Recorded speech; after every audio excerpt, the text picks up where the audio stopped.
Today I'm going to walk you through all of the brushes in the Seint IIID line and break down what brush is best for what and how to use each one, as well as how to use these additional tools. Here's how to use our 4 main highlight and contour brushes. First up is the IIID brush. This brush is great for beginners who are just getting introduced to the IIID line. You'll want to use the larger end of the brush for applying your contour, just kind of where that contour goes.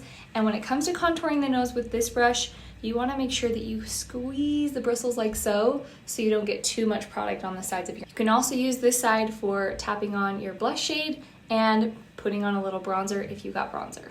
Then you're going to use the more paintbrush looking side for applying your base foundation shade all over, and you can even use just the tip part of it to apply that concealer shade to the inner and outer corners of the eyes, and even for pressing in spot treating areas.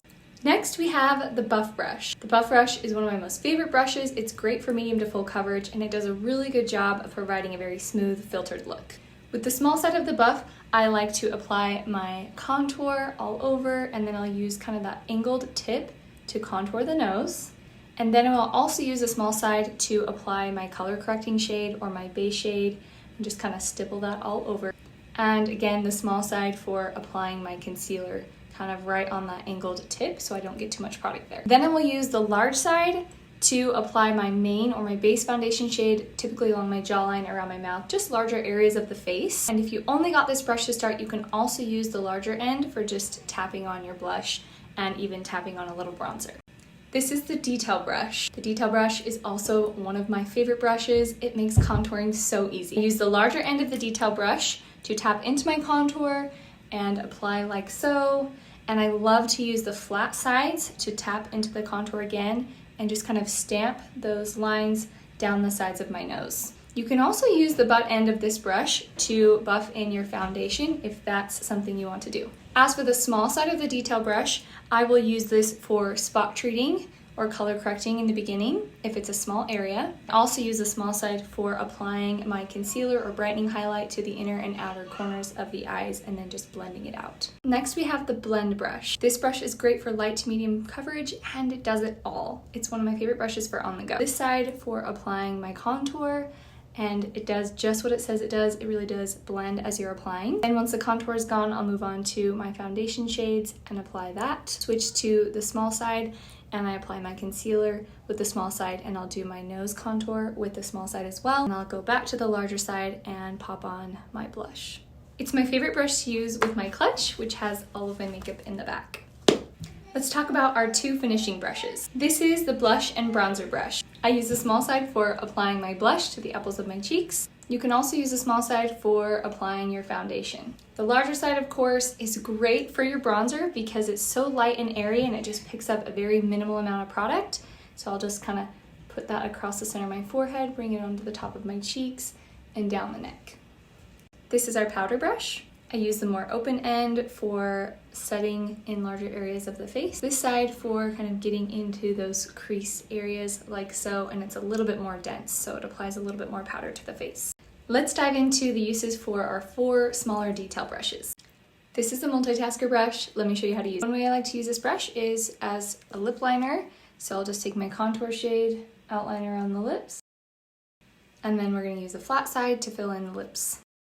You can also use the larger side to kind of paint all of your colors on. You've probably seen some of my videos doing that, and then blend everything together. Use this side to pack on glitters or shimmer shades from your eyeshadow palette, and you can just tap it onto the lid. Like this is the small side of this brush for eyeliner. You can use whatever contour shade you want as a liner.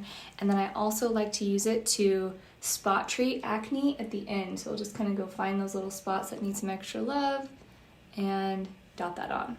Use this teeny tiny side to tap into your contour and dot on some little faux freckles if that's something you want to do.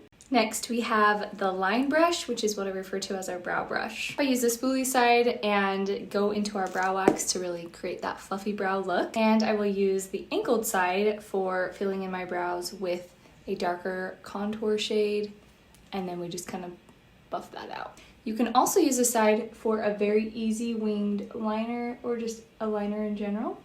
And I even use the tip of this angled brush, tap it into my contour, and also do some faux freckles with it. Let's talk about the eyeshadow brush. I use the small side of the eyeshadow brush for my brightening shade on the inner corners of the eyes. And I also use it for kind of lining the lower lash line, and the darker colors that I put in the crease, I use it to kind of paint on a little V there. You can also use the small side to even do some easy nose contouring and even lip lining. And the big fluffy side, of course, is there for blending purposes, making sure that eyeshadow is soft and blended. Next, we have the smudge brush. When I am dotting on my makeup, I love to use the more rounded side of the smudge brush to dot on my colors, and even the wide side for the foundation part. For flat rectangular side, I even use for like contouring around the lips, but you can also use it to just tap into any eyeshadow color and just kind of sweep that onto the lid. The more rounded side of the brush when it comes to eyeshadow, I use it for the same thing. I just want to do a quick darker shade on the outer edge. I'll use that small side for that. You can also use the rectangular side for nose contouring. This is really great at detailed nose contour. And then I love to use this brush for larger areas of spot treating in general. This is our perfector sponge, and this is what it looks like when it's dry, and this is what it looks like when it's damp. With the perfector sponge, you want to make sure that you run it under water and just keep squeezing and squeezing until it fills to double in size. Then you're going to squeeze it between a towel or a paper towel to remove any excess water.